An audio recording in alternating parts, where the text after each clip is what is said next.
What's going on, everyone? My name is Dudo, and I'm the Goalie Gear Snob. And if you wait just 1 second, I'm going to let Scott Wedgwood come in here and join me, and we're going to talk about his True Catalyst leg pads. Check it out.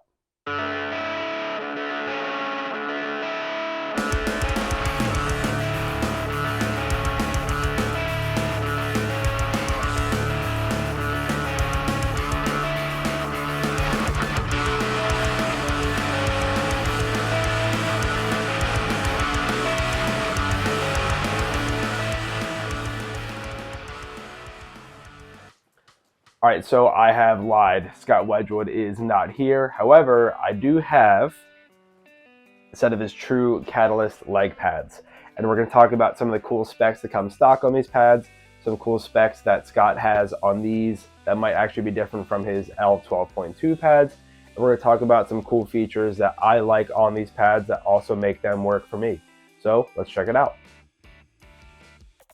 All right, so starting off with these pads here, these are True Catalyst PX3 leg pads. However, when I show you the inside of the boot right here, you're actually going to see that they do say True Catalyst PX. There's no 3 embroidered down here on the boot.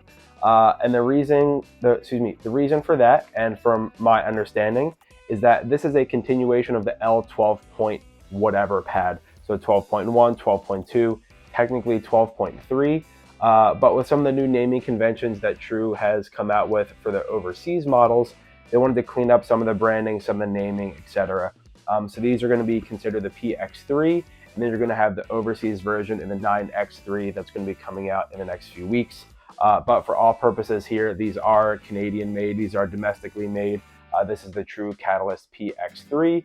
However, it's going to be embroidered with a PX as they were an early original sample that came out with at the end of the summer, the beginning of the 2022 season. So this pad here is going to say PX. I know there's a few other pros that were also using the Catalyst in the beginning of the season. And if you look closely on Getty Images, you would also see that those are branded Catalyst. So please comment down below if you know who I'm talking about. All right, so starting off with this pad right here. The reason why I am holding these right here and the reason why I have been using these on the ice is because these do fit me. I'm super stoked that I have found a pro that I'd argue I share his sizing. Maybe he shares mine, who knows. But these pads right here, this is a 32 plus 2.5. Yes, this is a real Scott Wedgwood pad. He did wear these in the very beginning of the season. Through the some of the preseason games, some of the first few games of the regular season. So this is a 32 plus 2.5 pad.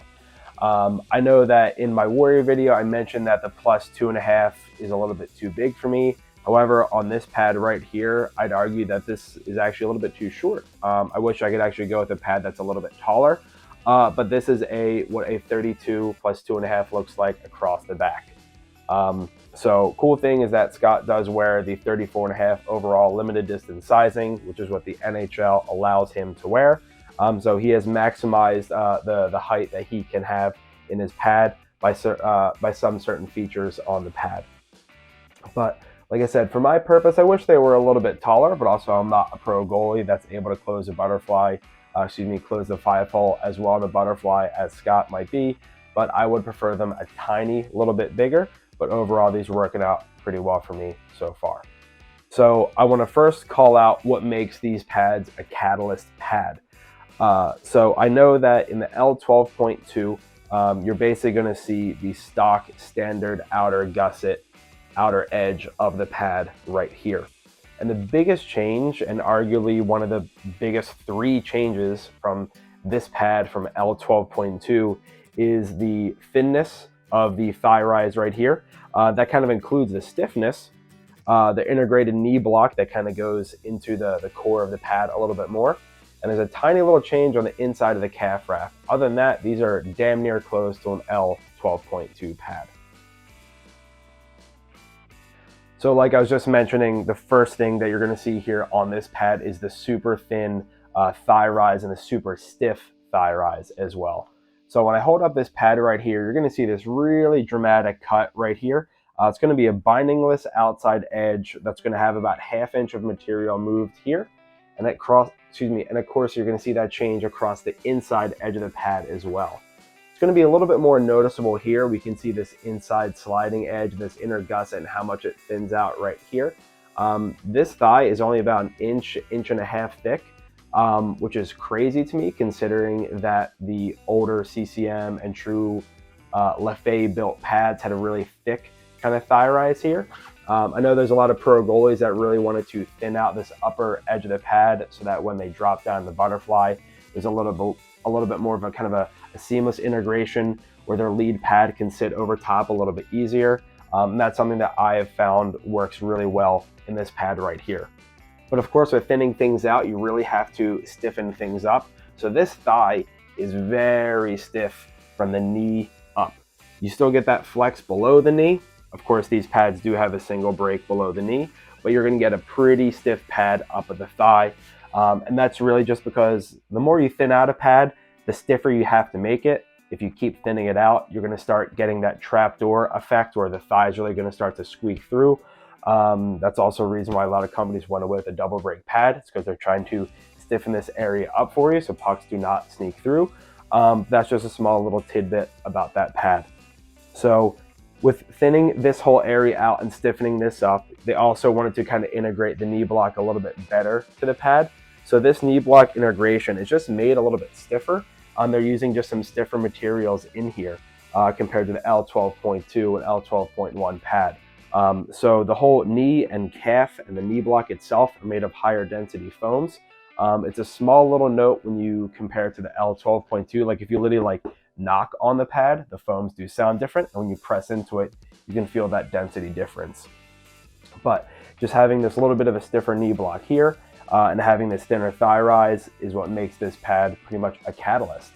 So those are the biggest changes you're going to see. And another smaller change across the inside edge here is that this FRS system, which again, this leg channel is almost identical to what you'd see on the L12.2 pad. They've actually extended this tiny little area right here, just so it comes down and matches the inside leg protector right here. It's not a huge change, but it is just something I did want to call out here that is a little bit different from the L12.1 and L12.2. So like I mentioned earlier, these pads are samples for Scott Wedgwood. While Scott is still wearing this exact Catalyst graphic in black and Dallas green and white with the Catalyst branding on there, he is actually using the L12.2 pads. Just a small little thing to note is it seems like he didn't really like this pad here. And you can actually look back on some things on Getty Images or, watch them in some of the games here that you actually start to look at a pad and you see some differences on there that aren't just, of course, the big call out here of the thigh rise, but you're actually going to see that this Jenpro wraps around the kind of like matches the inside zone, then wraps around right here. You're going to get Jenpro across the top of the knee block, and you're not going to see those features in the L12.2 pad. This is something that is specific to Catalyst. So while it's not a ginormous change, it is a small little change. So again, for those eagle eye goalies like myself that like to watch to see what the pro goalies are wearing, there's another tiny little way that you can tell what pad they are wearing. But as I start to look back at the actual back half of this pad, I have done a few modifications to it to kind of make it fit myself a little bit more. And again, these were samples that were made for Scott. Of course, on the L12.2 pads, he also has the soft knee wrap, which is a really large pad that sits across the back of the leg that has an outer knee flap built into it, so you can strap across the knee. If you remember, that was stock in the eFlex 1 and eFlex 2 pads. It went away on the eFlex 3, eFlex 4. However, that is still an option that true goalies and even some CCM goalies like to get on their pads. However, it seems like Scott was trying this kind of open knee setup here. I did notice that there was kind of an outer knee flap that was laced in right here that I ended up removing. However, I threw a smaller one back in on here just for my preference. But some of the changes I've made for myself are, it's pretty much normal strapping that you're going to see here with the outer calf strap right here, kind of connecting everything. I have the internal FRS, which I actually just removed the bottom. I just used the top one. Again, the preference of mine. I run the elastic knee strap down to the calf just to try to control everything. And I kind of fabricated my own nylon strap that runs right across here. I found that I wanted to control the top half of the pad a little bit more. So much like my G6s and my Dallas V9s, I like to have something come out of the knee block and across the knee just to try to control the top half of the pad a little bit more. So I actually added this, it's actually from an old pair of Hyperlights. I kind of laced this down here, and I kind of made myself a nylon strap just to kind of run across here just to try to control this a little bit more. Again, this nylon strap would come stock on the Catalyst pads if you were to pick them up from a retailer. I kind of made my own and kind of threw on some pieces on the edge here to kind of Velcro them across. But this is a very similar style of what you would get. This just isn't identical to what you would get. But this is how I have been wearing those pads. So I've switched over holding the other leg of the set here, and the reason why I wanted to do that is because I want to showcase some of these cool colors here and kind of let the light hit it. These pads are black, Dallas green, and white. So in years past, a lot of Stars goalies have used the Kelly green, even some have preferred forest green like Kari Lehtinen. However, on this set here, True has come out with a new Jenpro color that perfectly matches that Dallas green or that Victory green color. It's not quite the neon green, but it is very noticeable when you compare it to forest green, Kelly green, etc. I own sets and all the different greens, and this one is definitely one of the lightest and brightest that you would see out on the ice. Some other cool things around the back of the pad is that the embroidery is actually in a forest green, a Kelly green. So it is a little bit different in that color right there. So you can't really see it totally right here, but I promise it says crafted by LaFay for Wedgwood.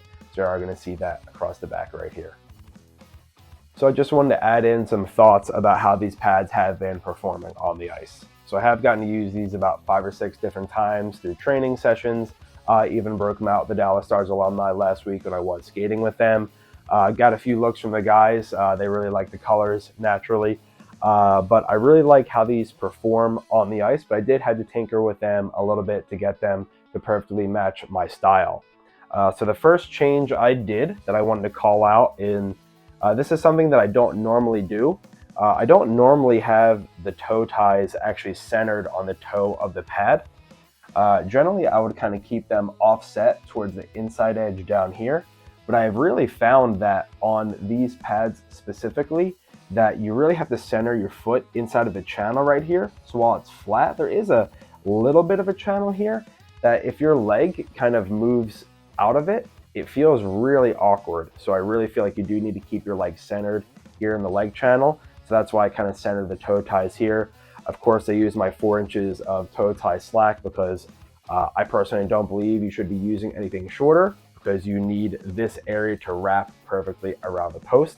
So you can get the toe of the pad on the front of the post and your skate on the inside of the post. That's why I use that slack. That's why you're going to see that here and across a lot of my sets. But moving up, I actually just added this Velcro back out of the knee stack to come down. I was just using the pad just with this strap out of the knee block down here, but I found the pad was a little bit too sloppy for my preference up top, so I wanted to tighten it up a little bit. So I added this tiny little piece right here that I just Velcroed underneath and ran this back here. The reason why I really wanted to tighten up the top half of the pad right here is because the inside edge of this pad is just your standard Jenpro. There is no weave, there is no special sliding material like some of the other vendors. So for me personally, that is used to weave, used to Primo, used to Vaughn's Quick Slide material. Switching back to a standard Jenpro right here is a little bit scary for me. So I realized that the tighter I made the top half of the pad around the knee, I could actually control the knee block a little bit more and get a little bit of a better slide. So that's one change I had to make there. Overall, like I was mentioning earlier, these pads are a little bit shorter for my preference. I would like to have an extra ½ inch per pad so I can get a full 32 plus 3. But I really do like how these pads have come out. I really like how they're starting to seal the movement down on the ice. I'm starting to get more and more comfortable with them.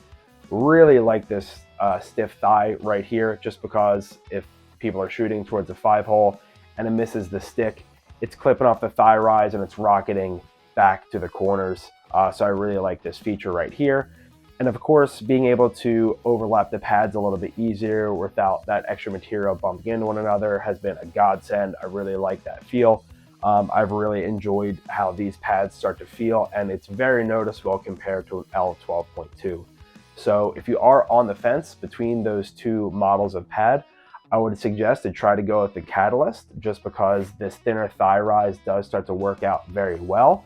However, if you really want the pad to curl and flex and you don't really want that stiffness up top, you're probably going to have to go with the L12.2 pad, because you can't really make this thin of a pad. You can't make this flex or any softer, because pucks are really going to start to hit it and start to really break that in and almost make it like a trap door. So I would recommend to stick with that, again, that Catalyst if you want something that's a little bit stiffer and a little thinner.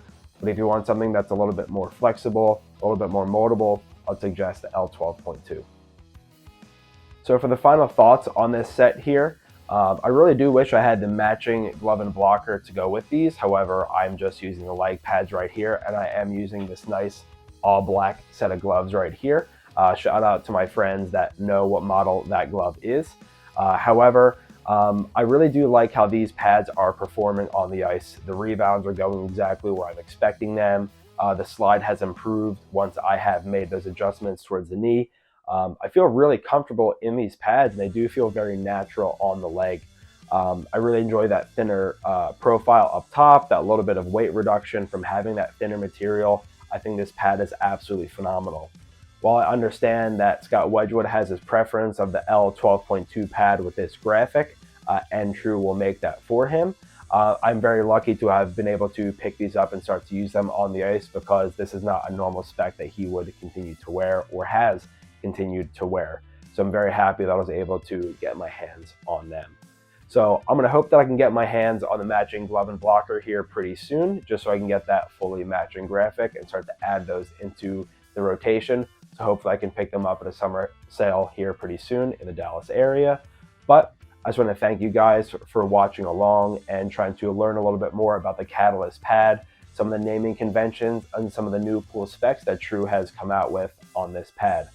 Also hope that you have learned some of the differences between the older version and this newer version here, and hopefully you're able to check out a pair locally to you as well.